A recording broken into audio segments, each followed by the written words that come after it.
आज की कक्षाओं में हम लोग वाटर क्वांटिटी पैरामीटर के बारे में जानेंगे।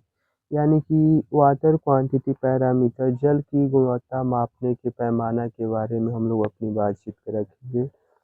जल की जो गुणवत्ता है उसे मापने के लिए मुख्य रूप से 3 प्रकार के पैरामीटर का प्रयोग किया जाता है, जिसे फिजिकल, केमिकल, बायोलॉजिकल कहते हैं। सबसे पहले हम यह समझेंगे कि वाटर क्वांटिटी पैरामीटर क्या है। यानी कि जल रोज़मर्रा के जीवन में मनुष्यों के दौरान सेवन किए जाने वाले जल में देखा जाए तो विभिन्न प्रकार के सूक्ष्म जीवाणु, वायरस और यहाँ तक कि अनेक प्रकार के हानिकारक खनिज, लवण एवं तत्व विद्यमान होते हैं, जिसका सेवन लंबे समय तक करने से अनेक प्रकार की जल से संबंधित जैसे मलेरिया, कालरा, पेचिश और यहाँ तक कि अधिक मात्रा में आर्सेनिक और लेड होने से विभिन्न प्रकार की जैसे कैंसर से संबंधित और ब्लड ऑर्गन जो भी है वह क्षति पहुंचाती। उसी से बचने के लिए हमने वाटर क्वांटिटी पैरामीटर यानी कि जो जल हम अपने जीवन में उपयोग कर रहे हैं उसकी शुद्धता को मापने के लिए water quantity parameter water quantity parameter की स्थापना किए। यह मुख्य रूप से 3 प्रकार या 3 भागों के दौरान नापा जाता है, जिसे प्रायः फिजिकल, केमिकल, बायोलॉजिकल के नाम से भी जानते हैं, जिसे हिंदी में भौतिकी, रसायन और जैविक कहते हैं। अब हम एक-एक बिंदुओं पे अपनी बातचीत रखेंगे। सबसे पहले हम फिजिकल क्वांटिटी यानी कि जो भौतिक मानक पैरामीटर है उस पे हम लोग अपनी बातचीत करेंगे। भौतिक भौतिक जो पैरामीटर है उसको मापने के लिए विभिन्न चरणों का प्रयोग किया जाता है। उसमें पहले नंबर पे इलेक्ट्रा इलेक्ट्रिकल कंट्रीब्यूशन यानी कि इसे इलेक्ट्रिकल कंट्रीब्यूटी कहा जाता है, जिसका पूर्ण नाम CEC यानी कि जिसे इलेक्ट्रॉनिक कंट्रीब्यूटी के नाम से भी जाना जाता है, जिसे हिंदी में विद्युत चालक के नाम से जाना जाता है। इसे यह सुनिश्चित किया जाता है कि जो भी हम पीने योग्य पानी का सेवन कर रहे हैं उसमें विद्युत धारा प्रभाव होने की क्षमता, यानी कि जो भी अगर हम पीने योग्य पानी का सेवन कर रहे हैं उसमें विद्युत धारा का जो चलन की दिशा जिसे प्रभाव होने की क्षमता है वह कम मात्रा में होना चाहिए। यानी कि वह उस पानी में विद्युत धारा का प्रभाव 9 के बराबर होना चाहिए। यानी कि जो भी स्वस्थ पानी होगा, पीने योग्य पानी होगा, अच्छी गुणवत्ता वाला पानी होगा, उस पानी में विद्युत धारा का प्रभाव नहीं हो सकता। और प्रायः विद्युत चालक के दौरान हम यह नापते हैं कि अगर कोई जल है उस जल में विद्युत धारा की प्रभाव की दिशा या प्रभाव का दर कितनी तेजी से उस जल में विद्युत धारा प्रभावित होती है, उसे हम इलेक्ट्रॉनिक कंट्रीब्यूटी के नाम से जानते हैं।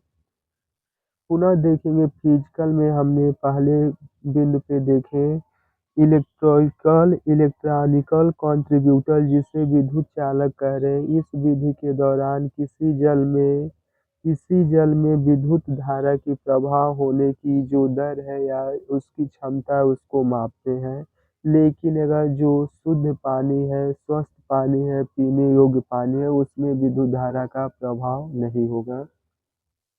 दूसरे नंबर पे है टीडीएस। टीडीएस प्रायः देखने में आता है कि घरों में जो प्रयोग हो रहा है इस समय आरओ, उसमें टीडीएस से संबंधित विभिन्न प्रकार के मानक लगे होते हैं। तो उस पे हम सबसे पहले टीडीएस पे बात करें।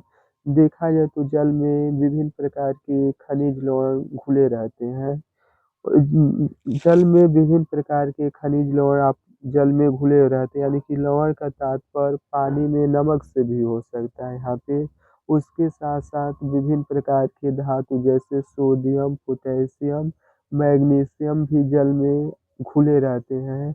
और TDS के माध्यम से यह नापने का और यह नापा जाता है कि जो जल है उसमें विभिन्न प्रकार के जो भी खनिज लवण आपस में घुले हुए हैं, यानी कि कम जल में, यानी कि जल का अगर मात्रा कम है और उसमें जो भी खनिज लवण जिसमें विभिन्न प्रकार की धातुएँ जैसे सोडियम, पोटेशियम, मैग्नीशियम, कैल्शियम जो भी अन्य धातुएँ हैं, वह अगर उस जल की मात्रा में अधिक मात्रा में घुले होंगे तो जो जल है उसकी सांद्रता अधिक हो जाएगी।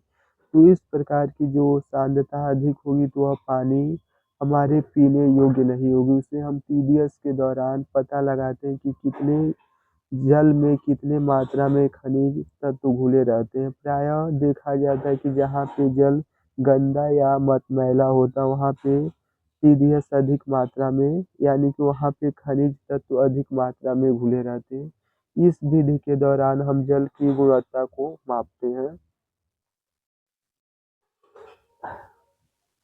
उसके बाद टेम्परेचर, जिसे प्रायः तापमान के नाम से जानते हैं। टेम्परेचर में हम देखेंगे तो उसमें जो जल में जो भी, यानी कि अगर किसी जल को गर्म किया जाता है तो जो उसके अणु है जिसे मॉलिक्यूल कहा जाता है उसकी गति तेज हो जाती है। तो यानी कि शुद्ध जल जो भी है और वह एक समान तापमान से ऊपर है या समान तापमान से नीचे है तो उसकी जो मॉलिक्यूल्स है अगर समान ताप के नीचे है तो उसकी जो अणुओं की गति ऊर्जा है वह लगभग शून्य हो जाएगी, शून्य से भी कम हो जाएगी। लेकिन जैसे ही हम पानी को गर्म करते तो वह उसकी ऊर्जा बहुत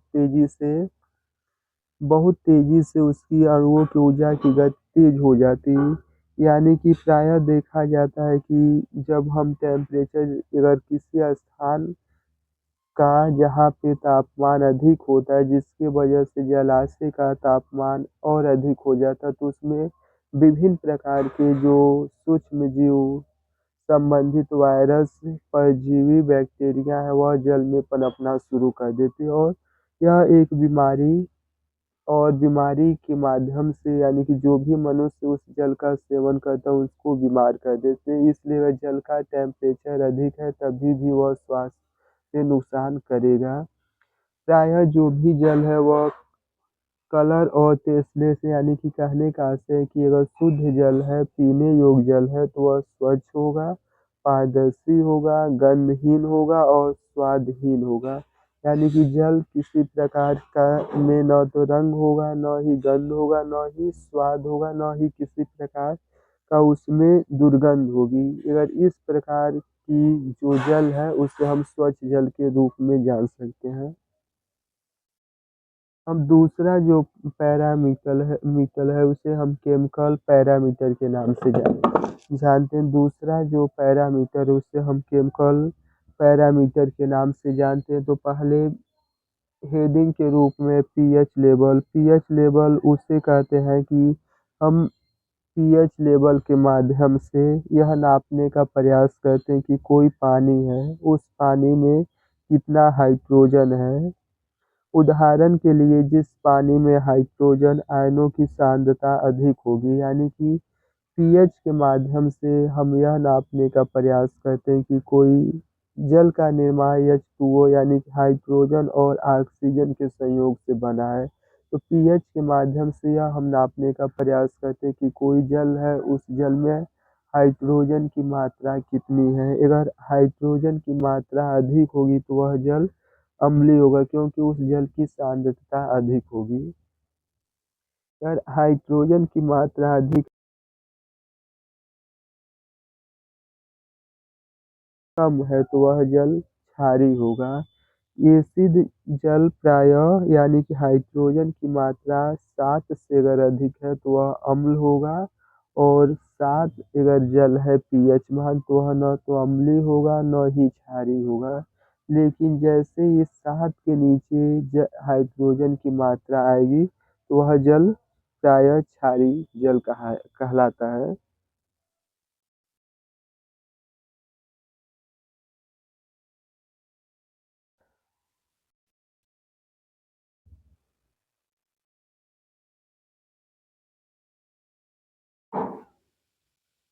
अब इसके बाद एक छोटा-सा है वाटर हार्डनेस। वाटर हार्डनेस जिसे हम प्रायः पानी की कठोरता के नाम से भी जानते हैं।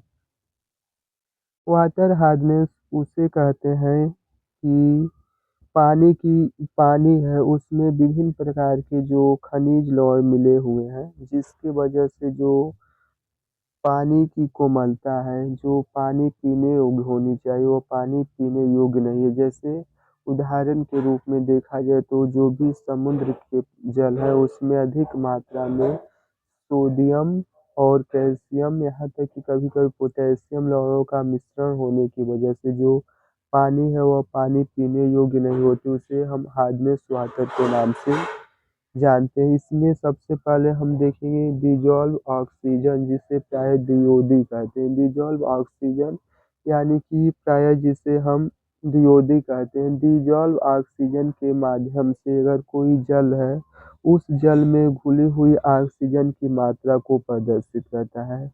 यानी कि डिज़ोल्व ऑक्सीजन के माध्यम से अगर कोई जल है, उस जल में घुली हुई ऑक्सीजन की मात्रा को प्रदर्शित करता है, उसे डिज़ोल्व ऑक्सीजन के नाम से जानते हैं। बायोलॉजिकल पैरामीटर, अब हम तीसरा जो प्रकार है जिसे बायोलॉजिकल पैरामीटर के नाम से जानते हैं, उस पे हम लोग बात करेंगे। बायोलॉजिकल पैरामीटर के माध्यम से हम देखते हैं कि अगर कोई व्यक्ति दूषित जल का सेवन कर लेता है या अन्य प्रकार के जल का सेवन कर रहा है जिसमें विभिन्न प्रकार के वायरस, जीवाणु या बैक्टीरिया हैं, अगर उन सूक्ष्म जीवों द्वारा दूषित जल का अगर मनुष्य कोई सेवन जल का कर ले रहा है, तो उसका प्रभाव मनुष्य के जीवन में, उस जल का प्रभाव मनुष्य के स्वास्थ्य से संबंधित क्या पड़ता है, उसके बारे में हम अध्ययन देख के कहते हैं। अब पुनः आपस में तुलना करते हैं कि अगर कोई व्यक्ति दूषित जल का सेवन कर रहा है, तो उसके स्वास्थ्य संबंधित में क्या प्रभाव पड़ रहा है, और अगर कोई व्यक्ति अगर स्वच्छ एवं पीने योग्य जल का सेवन कर रहा है, तो उसके स्वास्थ्य पे क्या प्रभाव पड़ा, इन दोनों के बीच को आपस में तुलना करके बायोलॉजिकल पैरामीटर जिसे प्रायः जल को मापने का एक यानी कि जल की जो गुणवत्ता है उसको मापने का एक तरीका विकसित किया गया है। अब हम एक-एक करके इस पे देखेंगे। यहाँ तक कि जैविक पैरामीटर खत्म हो गया। अगली बात अगली कक्षाओं में की जाएगी। धन्यवाद।